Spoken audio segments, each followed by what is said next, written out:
नमस्कार मित्रों, आपका स्वागत है हमारे इस YouTube चैनल परिचय पाठशाला पर। आज के इस लेक्चर में हम बात करने वाले हैं convergent sequences and divergent sequences and उसके बाद हम चर्चा करेंगे ऑसिलेटरी सीक्वेंसेस। ये सीक्वेंस के अंतर्गत आने वाले 3 टॉपिक हैं जो कि बहुत ही इंपॉर्टेंट टॉपिक हैं। इस लेक्चर के माध्यम से हम सीखेंगे किसी भी सीक्वेंस को कन्वर्ट कब कहा जाएगा, ऑसिलेट कब कहा जाएगा और उसी कन्वर्ट को आप डाइवर्जेंट कब कहेंगे। तो उसके लिए आपको लिमिट ऑफ ए सीक्वेंस यानी कि किसी भी सीक्वेंस की लिमिट कैसे फाइंड की जाती है उसके बारे में आपको आना चाहिए। और ये लेक्चर में अपने पिछले वीडियो में दे चुका हूँ और उसमें हमने आपसे एक क्वेश्चन भी पूछा था और जिसका आंसर मैं इस लेक्चर में दूंगा। और आने वाले इस वीडियो के अंत में मैं इससे जुड़े जो आज मैं पढ़ाने वाला हूँ कन्वर्जेंट, डाइवर्जेंट एंड ऑसिलेटरी, उससे जुड़े मैं क्वेश्चन पूछूंगा जो कि आपको लास्ट में कमेंट बॉक्स के माध्यम से उसमें उत्तर देना होगा। तो चलिए शुरू करते हैं। कन्वर्जेंट सीक्वेंस क्या होता है, पहले हम उसके डेफिनेशन के ऊपर बात कर लेते हैं कि कन्वर्जेंट सीक्वेंस की जो डेफिनेशन होती है वो फॉर्मली क्या होती है। तो उसकी डेफिनेशन कुछ इस प्रकार होती है दोस्तों, any given sequence, any given sequence, any given sequence which is या which limit of a sequence, which limit of a sequence, which limit of a sequence यानी कि जिसकी लिमिट जो होती है, जिस सीक्वेंस की लिमिट जो होती है वो अगर फाइनाइट है, is finite, is finite, then we call it convergent sequence. ठीक है, यानी कि कोई भी अगर हमारा दिया हुआ सीक्वेंस जिसकी लिमिट है फाइनाइट आ जाती है, ये बस टर्म याद करना, जिस सीक्वेंस की लिमिट फाइनाइट होती है वो सब हमारे कौन से सीक्वेंस कहलाएंगे, कन्वर्जेंट सीक्वेंस है। अब हम दूसरे टर्म में अगर आपको समझाने का प्रयास करें तो आप कैसे कह सकते हैं कि कोई भी लिमिट हमको, यानी कि कोई भी सीक्वेंस दिया होगा, अगर उसकी लिमिट में फाइंड कर रहा हूँ तो वो कोई अगर लिमिट पर्टिकुलर उस पॉइंट पर अप्रोच कर रही है। पर्टिकुलर पॉइंट मीन्स होता है कि अगर कोई भी लिमिट के जितने भी कोई भी सीक्वेंस दिया हुआ, अगर उसके लिमिट जो है किसी एक पॉइंट पर कन्वर्ज कर रहे हैं, कन्वर्ज का मतलब किसी एक पॉइंट पर इकट्ठा होना, ठीक है ना, यानी कि हिंदी में इसको बोलते हैं अभिसारी अनुक्रम। तो एक पॉइंट पे कन्वर्ज हो रहे हैं, जैसे कि हमने फिजिक्स में पढ़ा था ना कन्वर्जेंट कॉन्वेक्स वाला, आप वहां से जो लेंस लाइट में पढ़ते हैं यूनिट, उसी से आप इसको रिलेट कर सकते हैं। तो उसी तरह किसी एक पॉइंट पर ये कन्वर्ज हो रहा है तो वो यहाँ पर क्या कहलाएगा, हमारा उसकी कन्वर्जेंट, यानी कि जो उसकी लिमिट होगी सीक्वेंस की वो हमारी कहलाएगी कन्वर्जेंट। और वो जो कन्वर्ज होता है किसी भी लिमिट पर, ठीक है ना, वो लिमिट हमारी फाइनाइट होगी और वो सीक्वेंस का हमारा कहलाएगा कन्वर्जेंट सीक्वेंस कहलाएगा। तो आप उस तरह से भी इसको रिलेट कर सकते हैं। तो इसमें क्या होता है, कोई भी अगर लिमिट हमको फाइंड करने पर सीक्वेंस की फाइनाइट मिलता है तो हमारे कन्वर्जेंट सीक्वेंस कहलाता है। अब हम बात करेंगे इससे एक एग्जाम्पल पर। इस एग्जाम्पल ले लेता हूँ, फिर मैं आपको एक अच्छे तरीके से समझाने का प्रयास करूंगा कि कोई एग्जाम्पल है, जैसे कि मैंने कहा xn इक्वल टू 1/n। अब जब 1/n है, अगर मैं इसकी लिमिट फाइंड करूं तो हमको क्या मिलने वाला है, limit n tend to infinite equal to 1/n, हमको मिल जाएगा 1/इनफाइनाइट इक्वल टू 0, जो कि 0 यहाँ पर क्या एक फाइनाइट के टर्म में आता है, ठीक है ना। तो यहाँ पे फाइनाइट मिल जाएगा। अभी अगर हम कोई दूसरा टर्म ले लें, जैसे एक दूसरा सीक्वेंस ले लें x/1/n², तो भी हमको मिलने वाला है 0 ही मिलेगा, ठीक है ना। तो हमको जो लिमिट मिलने वाली है वो क्या मिलने वाली है, 0 मिलने वाली है। तो 0 मिल गया और 0 खुद एक फाइनाइट नंबर है, ठीक है। अब हम बात करते हैं डाइवर्जेंट सीक्वेंस के ऊपर। डाइवर्जेंट क्या होता है, ऐसे सीक्वेंस जिसकी लिमिट, यानी कि ऐसे गिवन सीक्वेंस जिसकी लिमिट हमको फाइनाइट नहीं मिलती है, वो सब क्या कहलाते हैं, डाइवर्जेंट सीक्वेंस। क्या कहलाएंगे, डाइवर्जेंट सीक्वेंस। तो एनी गिवन, इसकी डेफिनेशन क्या होगी मित्रों, any given sequence, any given sequence which limit of a sequence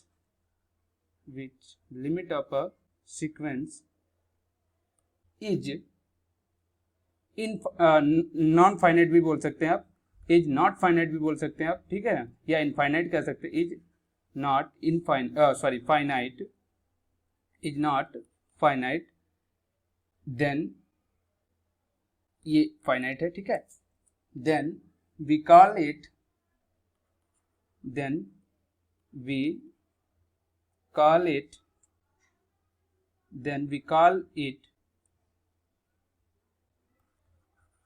divergent sequences. अब देखिए यहाँ पर, यानी कि ऐसे सीक्वेंस जो फाइनाइट नहीं है, यानी कि ऐसे सीक्वेंस जिसकी लिमिट फाइनाइट नहीं है, ध्यान रखिए जिसकी लिमिट की बात हो रही है यहाँ पे, अगर जिसकी लिमिट फाइनाइट नहीं है तो वो हमारे जितने भी सीक्वेंस होंगे डाइवर्जेंट होंगे। अब बात आती है जब कोई फाइनाइट नहीं होगा तो उसकी लिमिट क्या होगी, इनफाइनाइट होगी। अब एक बात और यहाँ पे आता है कि इनफाइनाइट में दो कैटेगरी आती है, कौन कौन सी, प्लस इनफाइनाइट और माइनस इनफाइनाइट। यानी कि कोई भी सीक्वेंस की लिमिट या तो प्लस है या इनफाइनाइट, प्लस इनफाइनाइट है या माइनस इनफाइनाइट है, तो उसकी जो लिमिट जो होगी प्लस या माइनस इनफाइनाइट, तो इसका जो सीक्वेंस होगा वो सीक्वेंस हमारा डाइवर्जेंट सीक्वेंस के कैटेगरी में कहा जाएगा, ठीक है ना। यानी कि उसकी जो लिमिट जो अप्रोच कर रही है या तो प्लस इनफाइनाइट की ओर अप्रोच कर रही है या माइनस इनफाइनाइट की ओर अप्रोच कर रही है, तो वो डाइवर्जेंट सीक्वेंस के कैटेगरी में आएगा। जैसे कि हमने कहा कि नेचुरल नंबर n जो है यहाँ पे कोई हमारा सीक्वेंस है, स्मॉल n की बात कर रहा हूँ मैं, ठीक है, और जो स्मॉल n जो है बिलोंग करता है कैपिटल n से, यानी कि नेचुरल नंबर से।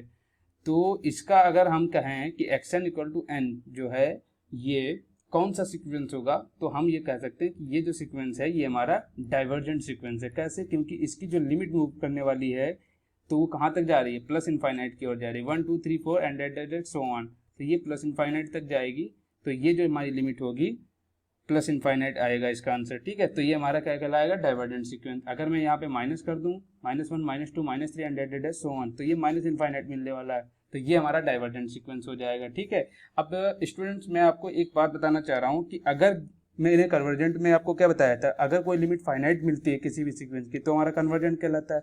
अब उस कन्वर्जेंट में अगर हमको जीरो मिल जाता है, यानी कि उसकी लिमिट जीरो मिल जाती है, हालांकि वो कन्वर्जेंट सीक्वेंस है, लेकिन अगर उसकी लिमिट हमको जीरो मिल गई, यानी कि शून्य मिल गया, यानी कि वो कन्वर्ज कर रहा है शून्य की ओर, तो वो हमारा क्या कहलाएगा, नल सीक्वेंस कहा जाएगा। क्या कहा जाएगा, नल सीक्वेंस। वो सीक्वेंस कन्वर्जेंट तो होगा बट नल सीक्वेंस होगा। तो यहाँ पे डेफिनेशन बनती है नल सीक्वेंस की। मैं कन्वर्जेंट में आपको समझा रहा हूँ, ये कन्वर्जेंट में ही है, ठीक है। तो नल सीक्वेंस क्या है कि ऐसे इस टाइप के सीक्वेंस, यानी कि such all type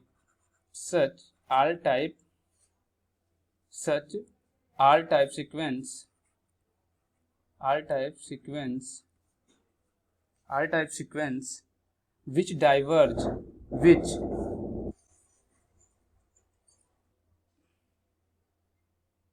which convergent, यानी कि such all type sequence which converge to zero which converges to zero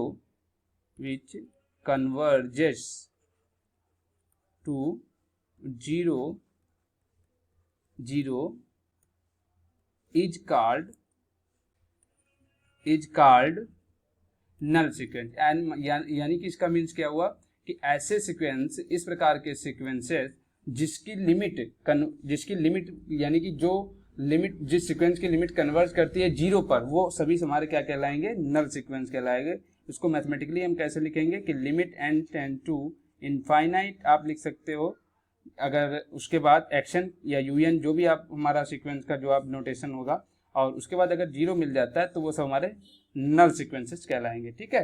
अब हम बात करते हैं ऑसिलेटरी क्या होता है। ऑसिलेटरी यानी कि अगर हमने अभी तक क्या पढ़ा, कन्वर्जेंट एंड डाइवर्जेंट, इन दोनों कंडीशन को छोड़कर अगर ये दोनों कंडीशन नहीं मिलती हैं, यानी कि अगर भी कोई भी सीक्वेंस हमको दिया है वो ना तो कन्वर्जेंट हो और ना ही डाइवर्जेंट हो, तब वो हमारा ऑसिलेट सीक्वेंस की कैटेगरी में कहा जाएगा, ठीक है ना। तो ऐसे सीक्वेंस जिसके ना ही कोई डाइवर्जेंट हो, यानी कि such oscillate sequence which is bounded such sequences which is neither convergent nor divergent is known as oscillate sequences, ठीक है। तो ये इसकी डेफिनेशन आप लिख सकते हैं, ठीक है ना।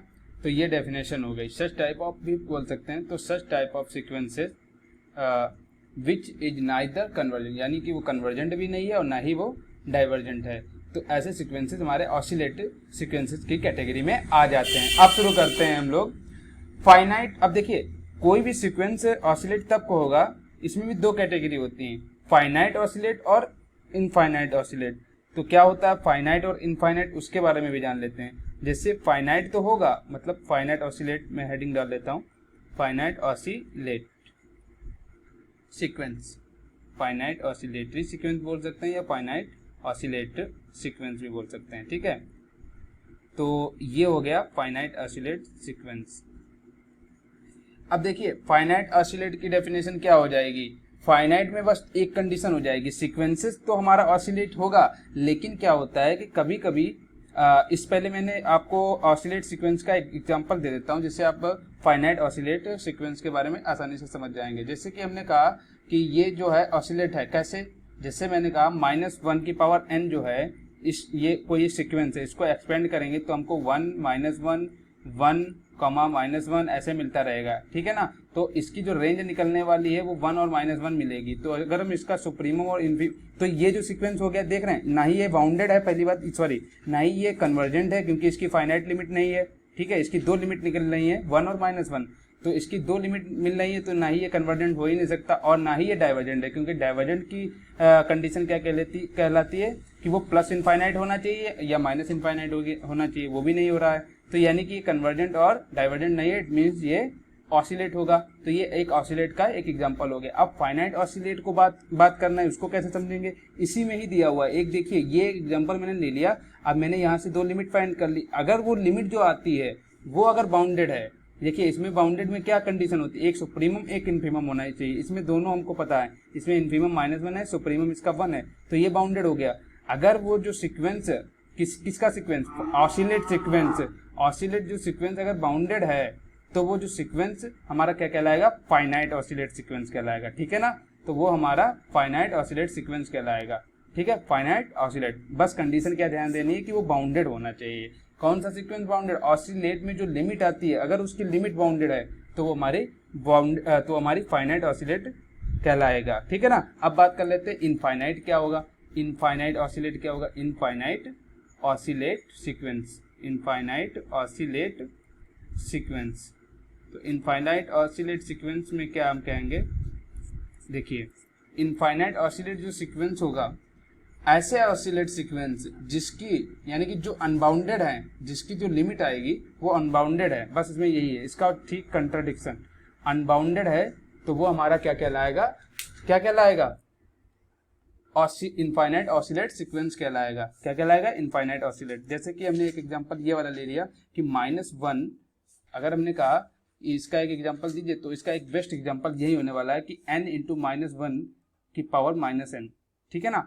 अगर मैं इसको एक्सपेंड करूंगा तो हमको क्या मिलने वाला, देखिए अगर हम इसको एक्सपेंड करेंगे तो हमको इस टाइप के मिलेंगे, -1 -2 -3 4 माइनस का सॉरी प्लस का, और ये माइनस का 5, ठीक है ना, माइनस का 5 एंड 6 और डॉट सो ऑन। यानी कि आप देख रहे हैं कि -1 और -3 -5 जो कि ऑड टर्म है, जो कि निगेटिव में है, और जो प्लस के हैं वो सब इवन टर्म है, ठीक है ना। तो इवन टर्म और ऑड टर्म दो हो गए, और अगर हम इसकी लिमिट निकालें तो लिमिट तो फाइंड नहीं कर सकते हैं। लिमिट फाइंड करने के लिए हमको क्या पता होना चाहिए कि ये सीक्वेंस कैसा है, वो भी नहीं पता चल रहा है। और दूसरी बात यहाँ पे देख रहे हैं कि माइनस के टर्म में सुप्रीमम इन्फीमम अलग मिलेंगे और इवन के टर्म में सुप्रीमम इन्फीमम अलग मिलेंगे, तो यानी कि ये सीक्वेंस हमारा अनबाउंडेड हो गया, ठीक है ना।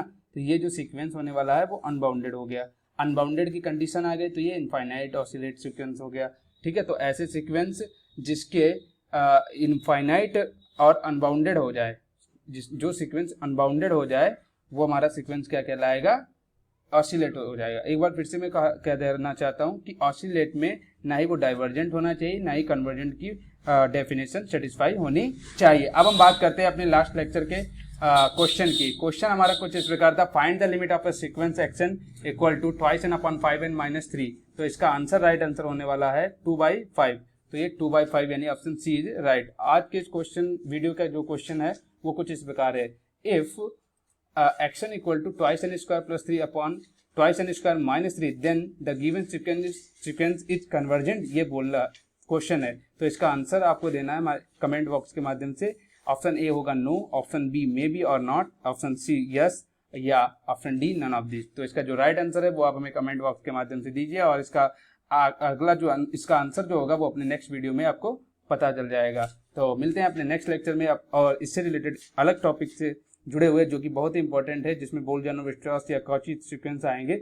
अगर आपने ये वीडियो समझ लिया तो आने वाले थ्योरम आप आसानी से समझ जाएंगे। मिलते हैं अपने नेक्स्ट लेक्चर में, तब तक के लिए धन्यवाद।